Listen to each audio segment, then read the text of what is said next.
Hello, my name is Juan Leon, part of Group 2, and this is the instruction video for the first project for Dr. Ozbay. So first thing you want to do is find Workbench. You can just type it into your search bar. Once that's opened up and you're in this window, on the left-hand side here, find Fluid Flow Fluent and drag it.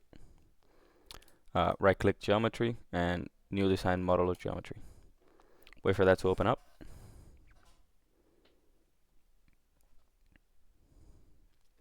Alright, once that's open, click the Z here so you can have the XY view. Hit the XY plane so we can have a reference. And before you do anything, go to Units, Inch, and then go to Sketching. And we're going to draw 4 lines here. Settling chamber, contraction chamber, test section, and the diffuser. Once that's done, go to Dimensions. And just add dimensions here. And these were 15, 24, 12, and 42 respectively. Alright, that's good. So next thing you're going to want to do is go back to drawing and make a line from one point to the other. And we're going to use this to go to constraints, midpoint, grab that line and hit the origin. It's going to center it around the origin. It's going to make it easier to run our calculations later. Okay, next thing is going to be draw and line again, and you're just going to draw some vertical lines here.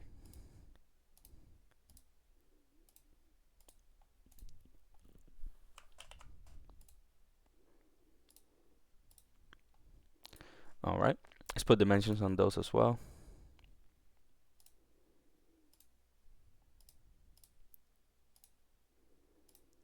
The last one we don't really care about putting the length, so we're going to use the diffuser angle with the horizontal for that. It's 22, 22, 6, and 6 respectively. And we're also going to constrain those to their respective points as well. So let's go to constraint, midpoint once again, and center those. Do that with the last one as well. And go back to draw. Let's make the diffuser now. Just draw horizontal lines here and then an angled line intersecting that. Then you can go to dimensions again, angle, and grab the angle. It's a little finicky. Looks a little weird, but it seems, yep. So okay, so 360 minus 9, so it's gonna be minus 3, sorry, 357.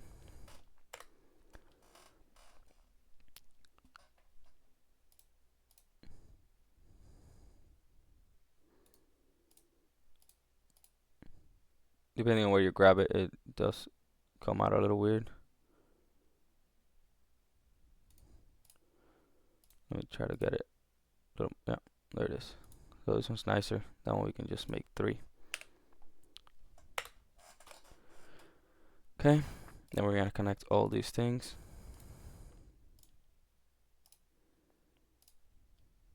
Dr. Ozbay said that it didn't matter. You can just connect this with a straight line. However, it is not too hard to actually make a curve, so we're gonna do that instead. Okay, so instead of grabbing a line, you're gonna go to spline, and it just takes a little bit to get it just right, but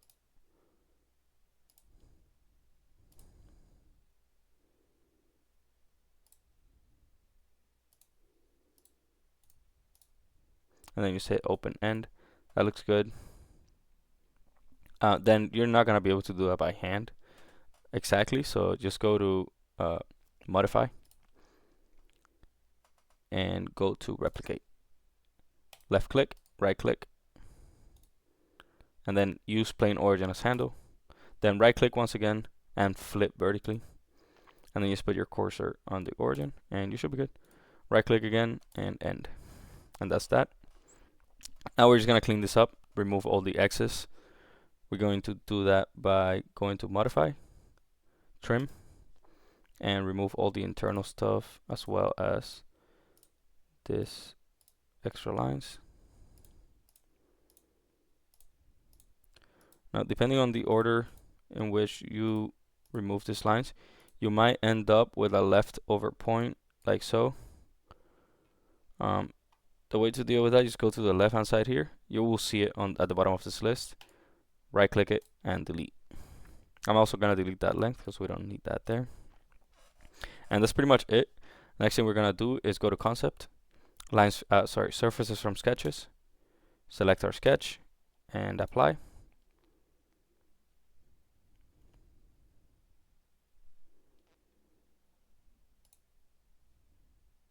And generate. And then just close that. That's done. Once you see the green check mark, you're good. Go to mesh, right click, edit.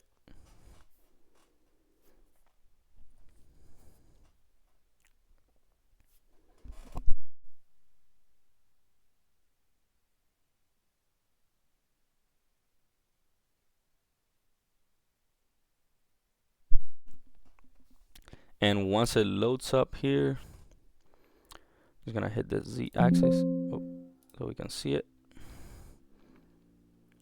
Alright, first thing we're gonna do is go to edge select here and name this stuff by left clicking it and hitting N. This is gonna be the inlet. This is gonna be the outlet.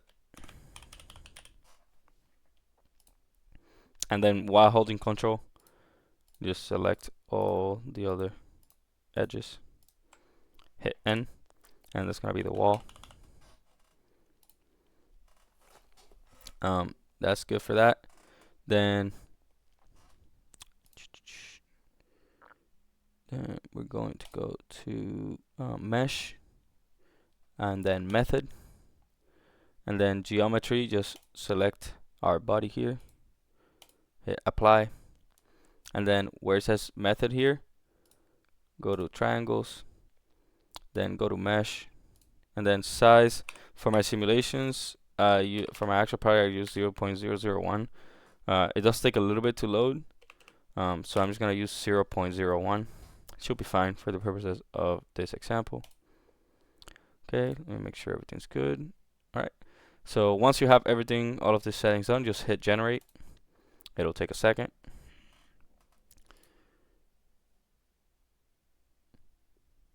And it should be done. So just make sure it's good. Yeah. So our mesh is good. Essentially, by picking a smaller size, you're just gonna get smaller triangles, which is more ideal for your simulations because you're gonna have smaller survey sections here. So this is done. We can close this.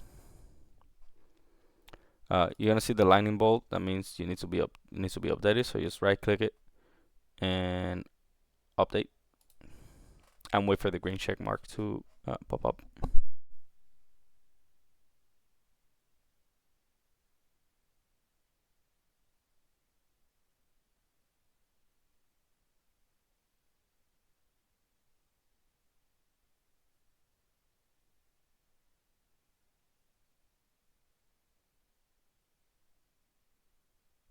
Alright, once you get the green check mark, you are gonna go to setup, right click, edit, and the only thing we should have to change here is just hit double precision.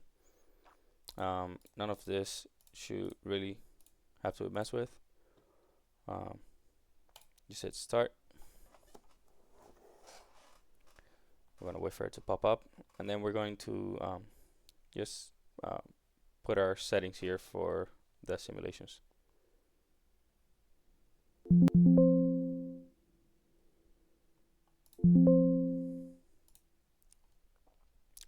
Alright, first thing we're going to do. Okay, let's go to models, energy. Right click that, make sure it's on. Then viscous here, right click it, edit, and make sure you put it on K epsilon, and then hit enhance wall treatment, and just hit OK. Next thing, We're good on that. Next thing is go to materials, fluid, air, double click or right click edit, either way. And Dr. Ozbay said to use 1.2 for the density. So we're gonna change it to that. Then click close. That's good there. Then boundary conditions. This is where you're going to select the inlet velocity. Okay, so you're gonna put your inlet velocity here. In this case, we were given the equation to find it based on the frequency. So I just listed my frequencies here. Then the test section velocity is given by this equation. You can just plug it here in Excel and it'll do it for you. That's that. It's just a linear equation. We're using 30 for this case. That's my test section velocity. Then you're gonna use the A1 V1 is equal to A2 V2. In this case, however, since it's 2D, it's more ideal to use the height ratios. The height here, remember, it was 22, and here it was 6. Sorry, so 22 over 6. That's 11 over 3. So all I did was put another equation here, just multiplying it by the reciprocal, and that gave me my velocity. So we're gonna use this one. Just gonna copy that and paste it on here. Apply, close it. Okay, let me just make sure this is all good. Okay, once that's all good, just go to initialization, double click that, initialize. It's gonna give you like an error or a warning.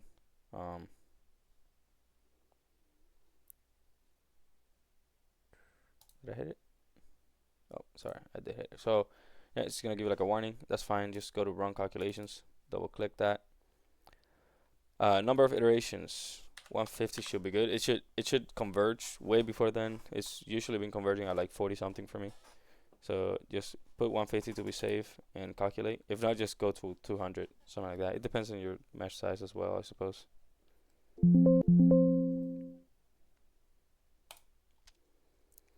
Alright, so that's done. Now we can go and grab our graphics. So let's see.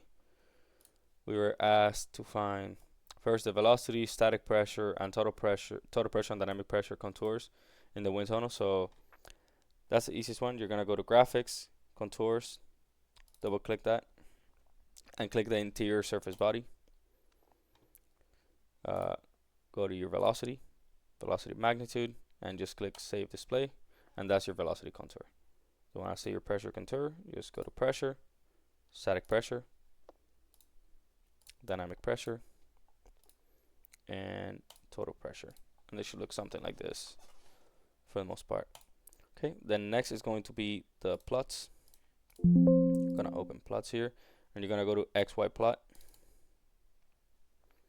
Okay, you're gonna go to write to file. That way you can export it into a file that you can open through Excel. It's gonna make it a lot easier. And let's see what we're asked. We are asked to find the variation in velocity, static pressure, total pressure, dynamic pressure along the wind tunnel center line. So for that, none of these are the center line. So you have to create that surface. You just got a new surface, line rake, and you can just do a little algebra and find out what the begin. So remember that the origin, the 0, is going to be right at the center line. Everything to the left of that is going to be negative. Everything to the right of that is going to be the positive. This thing, I believe, it measures a total length of like 93. So you have like 46 and a half to either side. That's that, but you can run that. I'm just going to probe it here. Select point with mouse. And I'm just going to right click it here. However, important things, it's a center line, so Y0 is 0 and Y1 is also 0. We want to make sure it's right at the center. That's done. You can name a center line here to keep track of it if you like. Create, and that should be good. So then we just go to our velocity here and we hit right, and here we can export it to an Excel file. I'm not gonna do that. And you can repeat the same process for the pressure, etc. So that'll be this part. Then next, you want to find the vertical variation in all those parameters at the center of the test section. For that one, same thing. Do some algebra. You can find this where the test the center of the test section is located. Once you do that, also make sure for that one you probably have to change this to y, because you want it to be along the y direction. You want the variation along the y, so you just put 0 for x and that for 1 when you run that. However, I'm just going to probe it once again. Again, you should run the calculations yourself to find out where it is, but I'm just going to do this for now. Create, and then write. Same thing. You can export it and open it through Excel, and then get your graphs from there. Last thing we're asked to find is plotting the difference in pressures from the inlet of the contraction chamber to the exit of the contraction chamber. We're asked to plot that against the dynamic pressure in the center of the test section. That's similar process. You're just gonna go, I'm gonna stay here, XY plot, same thing, right to files. I'm gonna change this to X1 once again. And you're gonna create a new surface point, and you're just gonna probe it. Again, do the math, don't eyeball it like this, but essentially that's gonna be your inlet, and then you're gonna write it to a file. Then do it for your outlet. Same thing. Boom, write it to a file. Once you get, and then of course do the same thing again at the center of the test section. Once you get all those values, you can put them into Excel. I have them here. Actually here. There's the pressure at the inlet of the contraction chamber and at the exit. Then here's the difference. I just put that minus that here on Excel, and it will just spit it out for you. And the dynamic pressures are here. I also put the dynamic pressure we found using Bernoulli. So just to note that there was a small difference. Nothing too big, but I just wanted to make that note in my report. Once you have that, then you can just graph it, get that equation, and that should be it for the project.